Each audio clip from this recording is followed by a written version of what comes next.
So here we are on another episode, NetSupport Radio, and we're going to be talking about all things data protection today. Some of you will come across me. I'm Al Kingsley. I'm Group CEO of NetSupport, but I'm also a Multi-Academy Trust Chair and Alternative Provision Academy Chair here in the UK. And so this is a topic that's quite close to my heart, and I'm delighted to have with us Jack Roehrig. Jack, good to have you on the show. Great to be here. I'm Jack, and I don't tell my friends, but this is also a topic that's quite close to my heart. I have been reading about you, and it's something that's very close to your heart. It is. I was going to do a very brief intro for you, Jack, but I'm going to get you to fill in on the technical bits, if that's all right. You got it.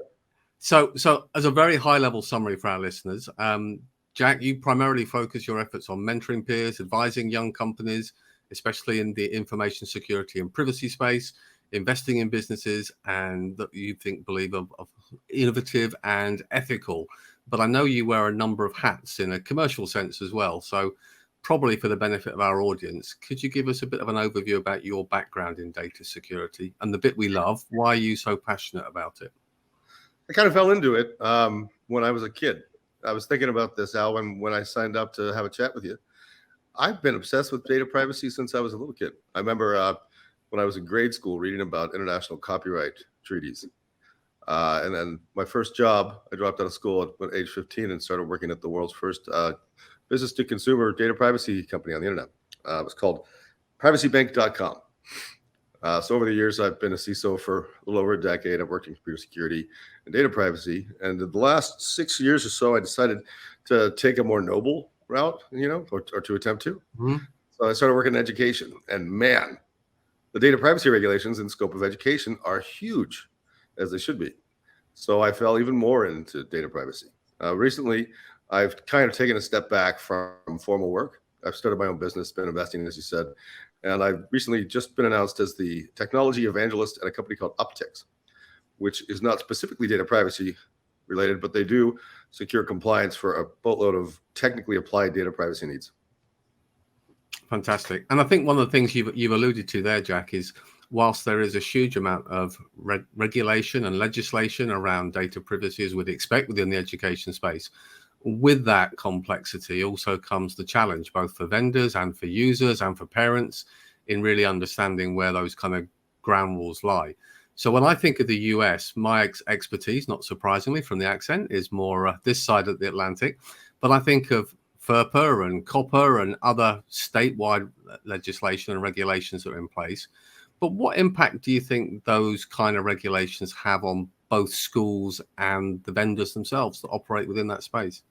It goes beyond schools too, right? I think most of these, they're there to protect kids mostly, despite applying to universities and higher education, which is where I've spent most of my time focused. But they have a profound impact in that they're very misunderstood. I've seen a lot of legwork being done, good legwork that motivates data privacy in a positive way, because people want to comply with regulations, especially FERPA, which are vast, vague, the original spirit of which is not very well known. A lot of students misunderstand FERPA too. They think that they're awarded rights that they aren't. And because they think that, they tend to be awarded those rights. Gotcha. That makes sense. But do you think, in the sense of from a vendor's perspective, that legislation influences the way that vendors engage and process data? Yes, definitely. Because the consumer demand is there, the vendors have to do whatever the consumers tell the vendors to do, right? So the vendor is told that they must be FERPA compliant, and the definition of FERPA compliant depends on their customer, then that's all that really matters. There's no certification that says I'm FERPA compliant that's awarded by any government body. There's certainly third parties that will attest to it, but it's not really a thing if you think about it. Kind of self-certification almost, isn't it? It is, yeah. It's similar to GDPR. Well, there's no official certification bodies because GDPR is set by case law precedents, right? So it's very interpretive. FERPA is a similar way, but what's really interesting about FERPA is it only applies to institutions that are funded by the Department of Education. It awards no rights to any students outside of that. It's a regulation in a particular branch of the government that only controls grants. So there are a lot of schools and institutions that demand FERPA compliance but are completely immune to the regulation, which in my opinion is a good thing. Yeah.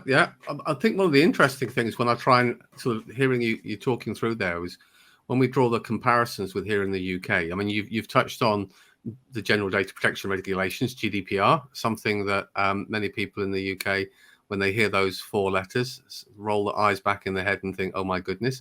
But we have an external body, the ICO, that polices that, for want of a better term. But it is very much policing based on complaint, not policing based on practice. And then alongside that, we have guidance within our schools. It's not specifically just about data protection. It's more about just keeping children safe in education. So we refer to as KICSI, and our schools have an obligation to undertake data protection impact assessments. In essence, whenever we look at a piece of technology, whether it's classroom instructional software or CCTV, we have to undertake where is that data stored, who has access to it, how long does it retain for, and what would happen if it got breached. And that influences the decisions about the products we choose. But what we're seeing increasingly is, even though we have that legislation, much as you've alluded to in the US, it still has scope for interpretation that allows vendors, should they wish, to perhaps contractually have the rights to share information with third parties that the end user wasn't really aware was the original intent. Yeah, they also do it even if it's explicitly forbidden. In practice, it still happens. Yep. Yeah, absolutely. And I think that's where there's a concern, because obviously when we talk about this kind of role, I think one of the questions I was interested to sort of pick your brains on it in a big picture rather than necessarily in the detail is, we're seeing a huge growth in technology in our schools that with the use of data, whether it's AI or whether we move to technology that's hosted in Web 3.0 and the metaverse. And the fundamentals of technology like AI relies on large data sets and pooling of data. So do you see that muddying the waters based on the current legislation in the US, or do you think there's an easily navigatable path? So that's an excellent question, and you're asking the right person.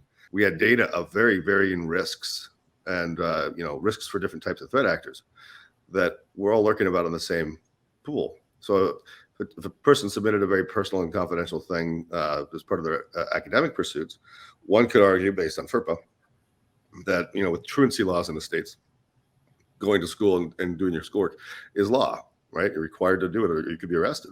That's what drove FERPA to come into compliance. That's interesting. I mean, I suppose that follows a similar line here in the UK, where you can infer certain rights to the use of data as a school by being the primary data processor and required in fulfillment of your statutory obligations as a place of education. Absolutely. I suppose the question that comes from that, and I'm playing devil's advocate, is knowing that, should that reassure a parent or not? Because obviously there are not all companies who would be as scrupulous as organizations that you've just referenced. Here's the brass tacks. I'll give it to you for real. I mentioned earlier that I was into data privacy at a very young age. One of the things that I read when I was in 4th or 3rd grade, so for some reference, that's like 8 years old. I read about the right to freedom of speech and how that freedom of speech is lost when a student enters the gates of the school. And I was shocked. As a child, this is how bizarre I am, right? I was shocked to read this, that my rights were being rescinded by constitutionally granted rights. I mean, I was a kid, right? It was weird to me that wasn't granted to a parent. It was granted to the school disciplinary committee, right? And I was rebellious. Well, they can't do that. That's unjust, And so I pushed my luck. But the same thing applies as an adult student, right? Because for some reason the same precedent applies. I'm not given the opportunity to opt out as an adult student to school, that's really strange, isn't it? So yeah. So I guess the short answer is this: it should be a cause for concern. Schools should be held to some sort of standard regulation that isn't, especially FERPA, which is just DOE funded, right? If a person is forced to attend an institution, especially, which is why FERPA only applies to DOE funded schools, there should be some sort of baseline standard, some committee, some audit board that guarantees the privacy. It's not the kind of bureaucratic government overhead that I see typically in other sectors that's corruptible, especially with GDPR. It's brilliant. It really does protect the consumer. And one of the ways that that's accomplished is, the working party, the governing bodies, the ICO, it's made up of leaders of thought, right, that are experts that use their discretionary judgment to enforce, which is brilliant. That's how it should be. So I guess the real biggest compare and contrast thing here that I was thinking about over the past couple of weeks between the EU and the US is that while we have FERPA COPPA here, COPPA does apply wholly to all people 13 and under. GDPR is mandate, whether you're abroad, whether you're at home, whether your university is DOE funded or not. I mean, you don't have the DOE, but it grants you rights. It's more statutory. It's more law. Whereas FERPA is kind of this, you want money, you got to do this. And furthermore, who's been fined for FERPA and how much? Yeah, well, I think there might be a slight argument on some cases that the ICO system is more effective, but potentially the implementation hasn't been as aggressive or robust as it could be.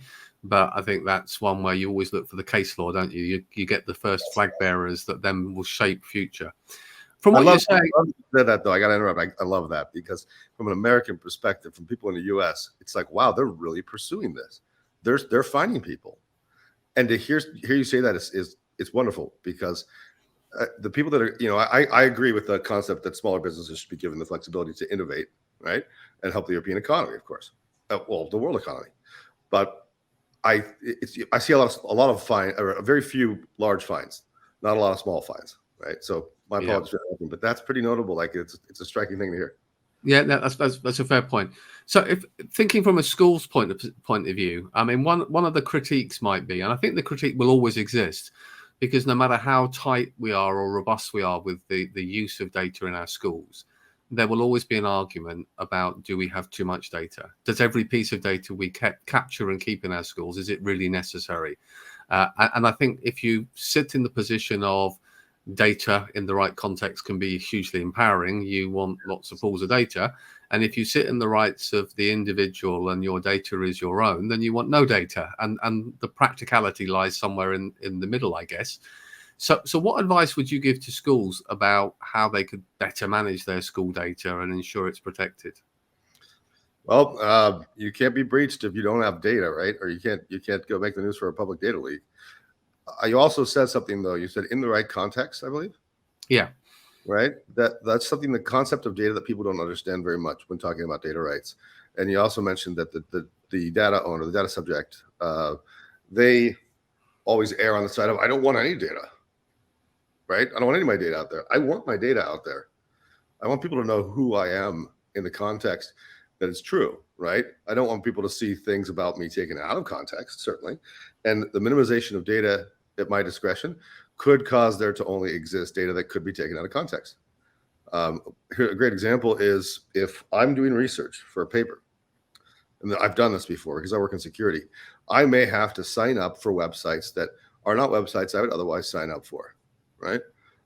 These could be websites that are unscrupulous, like that could imply things about me that aren't true. And when taken out of the context that I've signed up for research, one would conclude beyond all reasonable doubt that I signed up for these websites to use the products and services, not research. So the more data that's out there about me could be a good thing, right? Maybe the data that was minimized eliminated the context. So advice to schools, think about that right there, right? If you're going to store data, you can't just cut pieces and bits of it out, right? And I've seen this a lot, especially for data processors, is we've minimized data. Only data necessary for collection or for processing, right? Only the data that's necessary to produce the outcome, to put the data in the algorithm box and spit out the answer. But that data could be stripped of context that provides the data subject certain rights that could absolve them of judgment. If that's complicated, right? That's too much. Well, I mean, the concept of data in general when it comes to privacy is complex, but I'm glad you answered in that sense, because I think we have this idea that the more data you've got, the better. But actually, the truth of it is it's about the context of the data. If it's relevant and it informs, and sometimes that means more, as you've explained. Context actually means that data that otherwise could be misinterpreted can be validated in a different way. And there are other times where potentially schools are gathering data on all sorts of things, but aren't using it effectively. And there's a different conversation then about, actually using data to inform effective change and impact in our schools. What would you say to parents? Do you think the school's policy should be to be as transparent as possible to parents with the tools they use, the data they collect, and signpost how it's being used? What would be the pragmatic outcome of doing that? I'm pausing there because, of course, in one hand, panic. Parents would say, my goodness, because they wouldn't have the context. The other hand is, if you don't tell parents in any shape or form the tools you're using that are capturing information about their children and their health and their personal development and support, you run the risk the other way of leaving people to draw their own conclusions. And again, there's uncertainty and doubt, right? So you get panic, or you get fear, uncertainty, and doubt, which is panic. Well, yeah, I mean, but then so is there a happy medium? Is there a compromise, Jack? That's a really good question. I hesitate to say leave it to the experts, because Al, in your experience, I mean, I don't know about your experience. I know about mine, and I meet a lot of quote unquote data privacy experts, and I use that quote unquote in bold and italics, right? Because they're not data privacy experts. A lot of people that are in data privacy officer positions are sacrificial lambs, right? Yeah. I mean, you're right. Many within our schools, certainly in the UK context, are often very skilled IT managers, but their specialism wouldn't be in data protection and privacy. And recognizing that there is quite a gulf between just being very technically savvy and understanding the implications of data. I've turned it down before. People have said, okay, you're going to be a data privacy officer. And I said, no, I'm not. Right? The data privacy officer is a position that comes to liability and responsibility, and I don't have the qualifications. And I'm saying that as a data privacy expert. I've devoted my life to this. To answer your question, I don't know. What is the best way to do this? Because if we're transparent about it, we get FUD or we get panic. Maybe that evens out, and the parents start to think rationally and understand the data privacy themselves. But this is a complicated topic. Data context is a complicated topic. This is something that lawyers with 20 years of experience have trouble with. And we can't assign it to data privacy officers, because the data privacy officers, there's no reward there. The competitive nature of the free market eliminates the reward for them to take that risk. So who's there to look out for the data privacy of people if we can't do it for ourselves? If we can't rely on experts, right? I mean, that's a tough question. Well, it's a moving target, because technology and the way that data is used and stored is constantly adapting as well. I mean, I guess the counter would be, here in the UK, we would say in our schools, we have to publish all of our data protection policies, the methodology we use for our protection impact assessments. Yeah. And we have, albeit fairly simplistic, we have a standardized process for undertaking a risk assessment for each technology that we bring into our school, and we have to score it against it. Now, the one thing that does rely on, comes full circle, sadly, is it relies on vendors having really clear and open data processing agreements. What data is captured, how it's processed, where it's stored, where it goes. And therein lies the challenge, that some can be a single page on a website that are nice and clear, and others can be a 30-page legalese document that is intentionally designed not to be that accessible. Or a certification by a third-party body, right? And that's one thing that I think is missing in Europe. GDPR is the benchmark standard, the gold standard. And I love GDPR. It's so wonderful. The regulation is so simple. It's so easy to understand. I explain it to every new employee at every company I've been the CISO at. But there's no like regulation certification body. I can't go and be audited for GDPR compliance. There are people that will do it, that they're putting their own stake in the game. But I think I mean, we have various ISO certifications that would be built around the appropriate data compliance procedures and security measures and infrastructure, but it's woolly, and it goes way beyond that specific intent, and it's much more about identifying and certifying the robustness of a business in terms of its systems and process. I would suggest. But I think certifying the robustness of a business in terms of systems and processes is exactly what's needed. One of the things I like about the very fundamental, simple certifications, government-backed certifications, is that they start at the top. Is your board of directors qualified? Right? How are your employees? How's their performance evaluated? So my two last questions for you. I suppose the first one is, in light of all of that, what would be your top tips for any vendors who were entering the education space when it comes to data protection processing? What would be the first thing you'd be reminding them? Do it from design up. So advising startups, I'm always telling startup founders, here's a link to some fundamental data security, data privacy techniques.